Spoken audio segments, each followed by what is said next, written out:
Le tout premier conseil des ministres du gouvernement dirigé par le général Abdoulaye Maïga s'est tenu ce mercredi 27 novembre. Dans son discours, le président de la transition a redéfini les priorités du nouveau gouvernement. Les cyberattaques sont de plus en plus fréquentes et sophistiquées.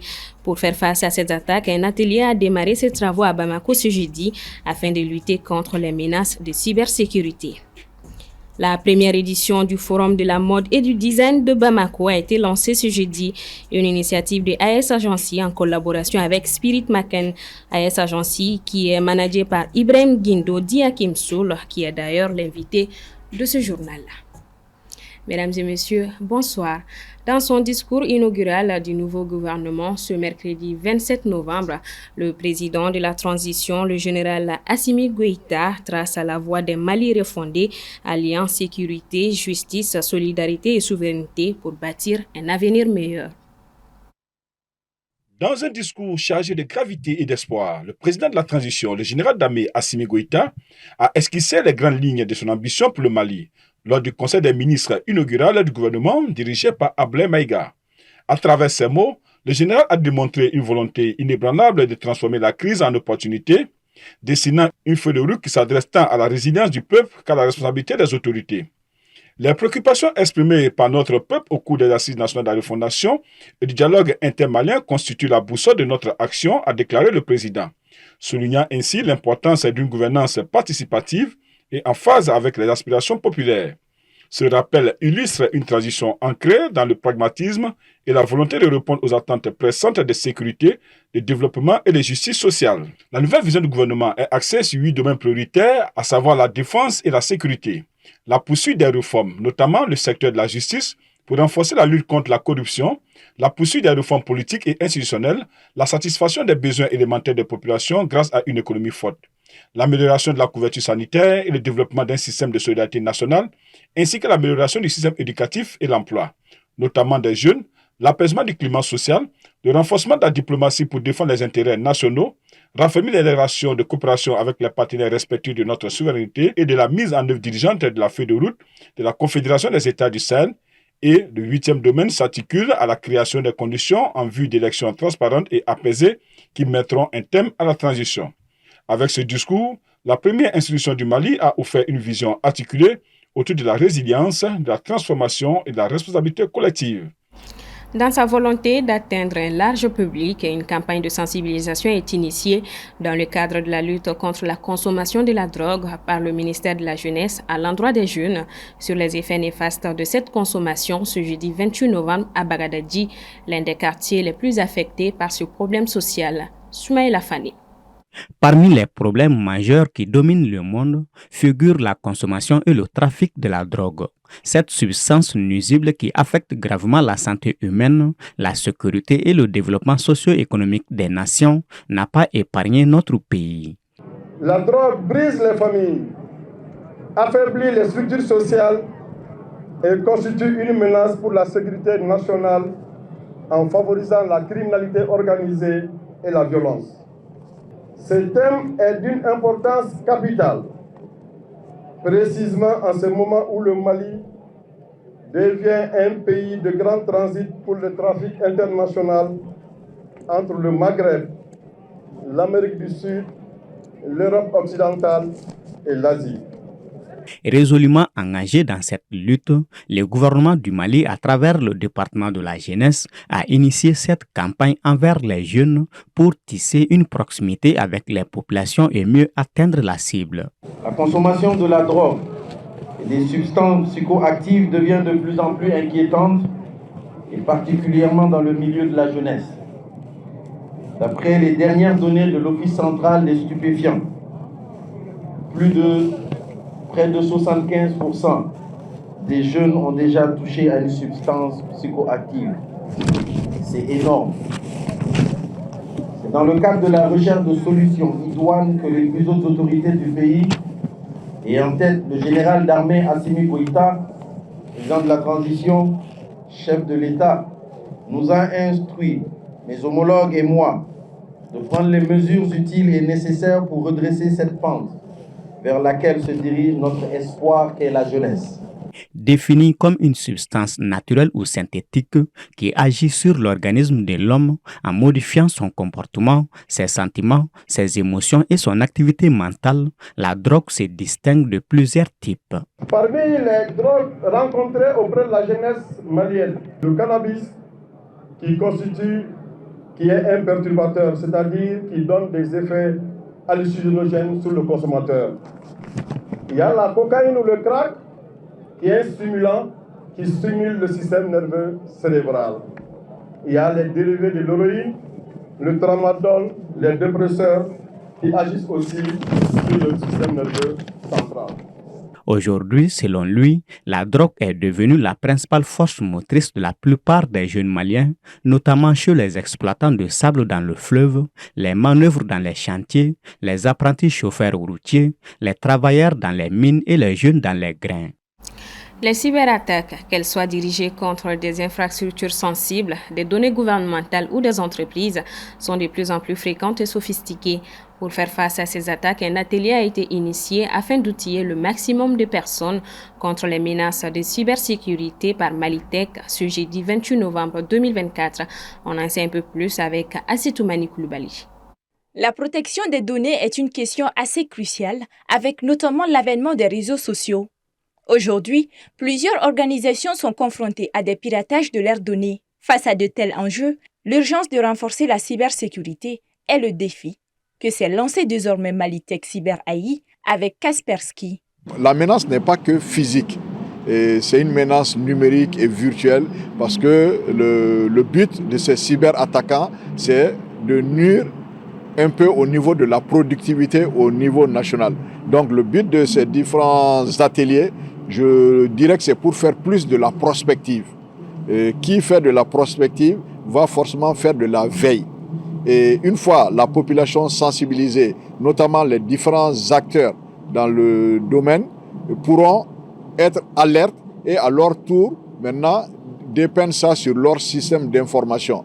Pour Kaspersky, il est plus que nécessaire de mettre à la disposition des organisations publiques et privées des outils et solutions innovantes afin de diminuer les menaces. Personne n'est à l'abri en fait par rapport à la cybersécurité et surtout aux cybermenaces. Et donc le but effectivement c'est de doter les PME, les entreprises privées ou bien les moyennes entreprises et les grandes entreprises de nos solutions Kaspersky pour pouvoir les aider à faire face à tout ce qui est attaque par exemple directe ou indirecte sur leur infrastructure. Tout le monde se dirige sur les réseaux sociaux. Quand c'est comme ça, la cybersécurité, ça devient une très grande menace. Donc ça nous a permis d'avoir beaucoup de connaissances dans ce domaine-là. Face aux défis posés par la cybersécurité, il est impératif d'agir de manière proactive pour assurer la protection du Mali dans le cyberespace.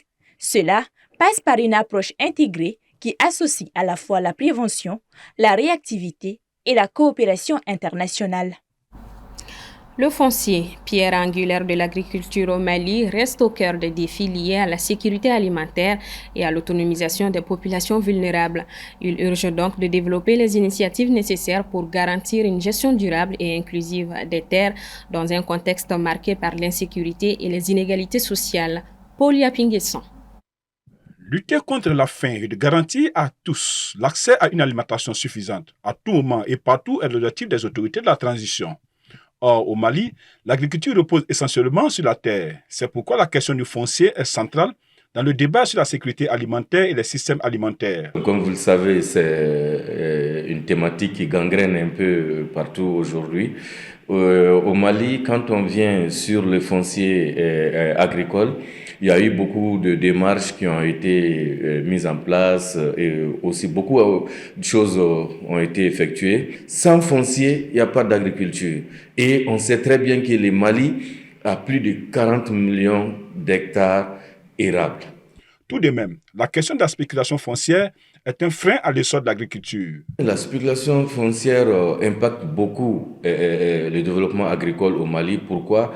Parce qu'aujourd'hui, il y en a qui ont tendance à aller vers l'agro-industrie, alors que l'agro-industrie demande beaucoup d'espace. Alors que quand on prend même le Mali en tant que tel, l'agriculture malienne, elle est familiale. Et ça veut dire que les terres sont données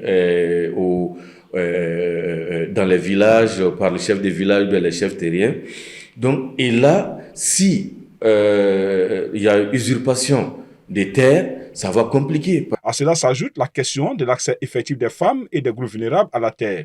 Cette exclusion a des répercussions graves. Je pense que l'inclusion genre dans le foncier est aujourd'hui très très important parce que aujourd'hui vous voyez il y a beaucoup de conflits même autour de ça parce que ici au Mali dès que on commence à parler du foncier avec une femme, donc surtout quand la femme elle est mariée, elle se déplace d'une famille vers une autre et ensuite on dit qu'elle n'a pas apporté de terre et même pour exploiter un petit espace pour faire des activités génératrices de revenus est compliqué. Il faut quand même que petit à petit on puisse allouer des espaces aux femmes. L'insécurité aggrave la pression sur le foncier.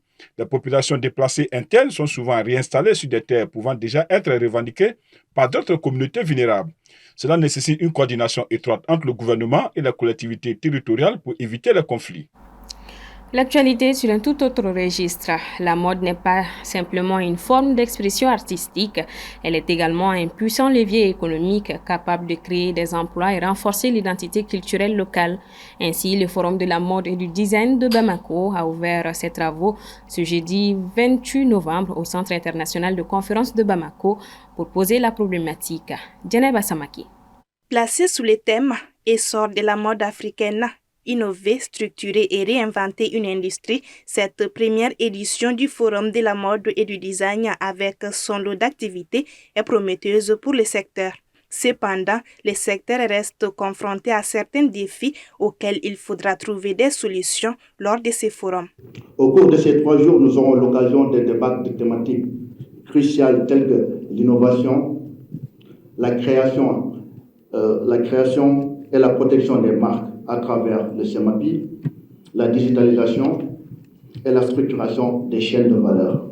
Ces ateliers, panels et masterclass sont conçus pour produire des solutions concrètes et durables pour la filière au Mali. Les résultats de ce forum seront capitalisés en vue des échéances futures plus palpitantes dans un monde en perpétuelle mutation. Ce forum est un cadre pour la promotion des activités du secteur de l'artisanat afin de valoriser les Made in Mali. Derrière chaque chemise, en fait, se trouve toute une chaîne de valeur, en commençant par les producteurs du coton, les acteurs de la filature, du tissage, les stylistes, les modélistes, avec énormément de création d'emplois. Et c'est toute cette dimension que nous avons envie de mettre en avant à travers ce forum de la mode et du design. C'est un secteur très porteur pour l'Afrique, mais également pour le Mali. C'est pourquoi on est présent à ce forum de la mode et du design pour contribuer de façon individuelle, mais également collective au développement de cette filière, mais également à l'essor de plus de créateurs, de plus de marques africaines. Il urge donc pour les acteurs du secteur de la mode de conjuguer leurs efforts afin de faire du secteur un vecteur de croissance durable, une industrie de soutien à l'économie locale, une opportunité de création d'emplois et un moyen de valorisation du patrimoine culturel. Et avec l'invité de ce journal, il sera justement question du Forum de la mode et du design de Bamako. On en parle en profondeur avec M. Ibrahim Guindo, alias Hakim Soul. Il en est le directeur. Bonsoir à vous et bienvenue. Merci de me recevoir. Alors, Mali Mode Show, association Mali Mode et aujourd'hui le Forum de la mode et du design de Bamako. Pourquoi un forum? Un forum parce que cela fait maintenant pratiquement 10 ans que nous évoluons dans le secteur de la mode en produisant des plateformes de promotion, de valorisation et également de formation à travers le Mali Mode Academy. Donc nous nous sommes dit en fait, compte tenu de plusieurs constats et compte tenu des besoins également de structuration de la filière, nous nous sommes dit qu'il était temps peut-être d'initier un événement scientifique dédié à la mode pour parler structuration, développement, économie et apport de la mode dans l'économie du pays. Justement, on parle d'innovation, de structuration et de réinvention de l'industrie de la mode à la malienne. Pourquoi ce thème et en quoi le FMD peut-il contribuer à cela? Ce thème est intéressant parce que le le FMD déjà nous permet de nous fédérer, de réunir en fait pratiquement plusieurs parties prenantes du secteur de la mode, qu'il s'agisse des professionnels proprement dit, des partenaires du secteur, mais c'est également une plateforme qui nous permet également d'inviter à la même table les décideurs politiques, les décideurs publics, et également les organisations fêtières de l'artisanat et aussi du secteur privé, afin qu'on puisse débattre justement de toute cette dimension de la mode qui le plus souvent est sous-cotée et sous-valorisée, parce que le plus souvent c'est le vêtement qui intéresse, mais derrière le vêtement il y a toute une chaîne de valeur, il y a énormément de création d'emplois, et c'est cela que nous souhaitons en fait agiter positivement, en parler et vulgariser en fait toute cette chaîne de valeur.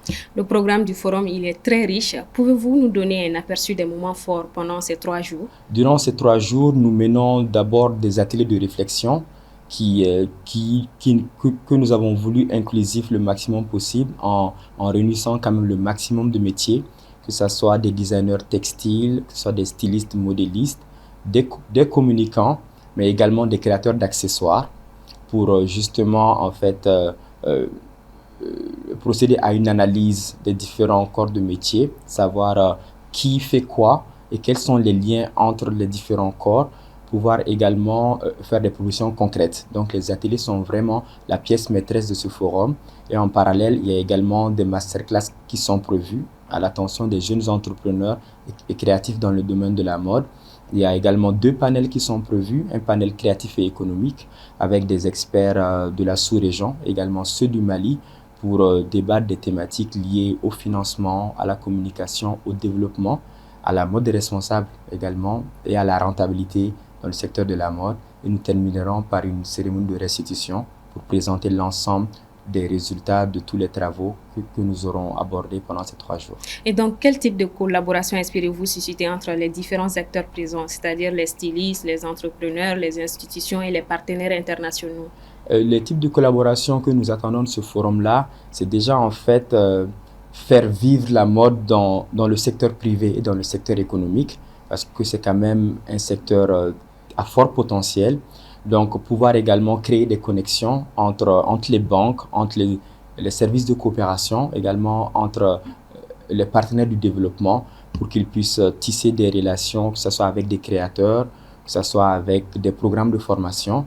Nous attendons en tout cas beaucoup de propositions concrètes qui vont nous aider vraiment à pouvoir structurer cette filière, à créer de nouveaux projets et à accompagner l'ensemble des acteurs. Une dernière question, selon vous, quels sont les défis majeurs que l'industrie de la mode malienne, voire africaine, doit relever pour devenir compétitive à l'échelle mondiale? Les principaux défis, c'est quand même un grand manque, je dirais, de données et d'infrastructures dans un premier temps. En second lieu, il y a également le défi de la formation et du renforcement de capacités, de formation adaptée un peu aux besoins de la filière. Les défis sont également d'ordre politique, parce que tout ce que nous faisons, en tout cas, ne va pas sans volonté politique qui accompagne toutes ces initiatives-là.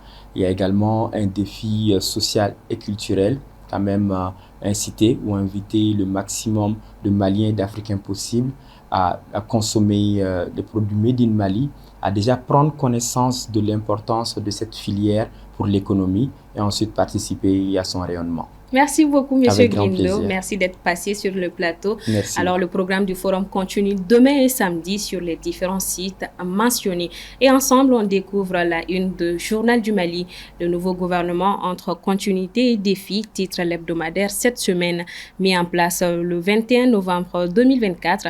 Suite au limogeage de l'ancien Premier ministre Choguel Kokala Maïga, le nouveau gouvernement fait face à des défis persistants dans divers domaines, tout en devant préserver la stabilité sociopolitique du pays. Dirigée par le général de division Abdoulaye Maïga, cette nouvelle équipe a pour mission de conduire la transition à son terme dans les prochains mois. Journal du Mali est gratuit et téléchargeable sur le site www.journaldumali.com. Et c'est ce qui referme ce 1945. Merci à vous de l'avoir suivi. Bonsoir à tous et à demain.